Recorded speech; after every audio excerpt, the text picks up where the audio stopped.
Yo guys, what is up? Trent here from How To Haven, and today we got a video tutorial on how to set a picture password for your computer, much like you can on your Android. First, you want to hit the start button or your start menu and type in settings. And you're just going to click on that, and the reason you might want to add this is just for extra security or familiarity like with your phone. And you're going to go to accounts after you click on settings, and you're going to go sign in options. And then you want to scroll down a bit and you're going to see picture password. And all you got to do is click add. Pretty easy. Type in the password for your computer.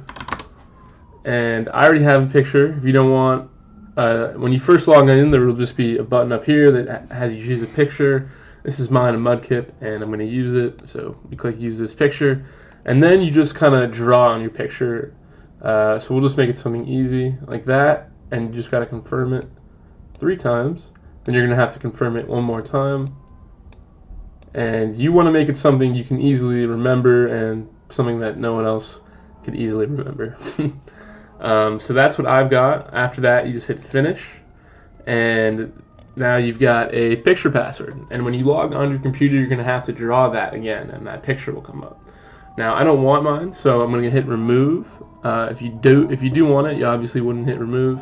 And yeah, so that's basically how you do a picture password. Pretty easy, pretty simple. If I did help you guys today, please hit that subscribe button or leave a like or comment. Anything helps. And if I really helped you today, please check out my Patreon. Link is in the description. Maybe throw me a few bucks. Anything helps. You know, I try to make these videos as quick as possible for you guys to watch and really get what you need out of. But yeah, I hope this helped you, and have a good day.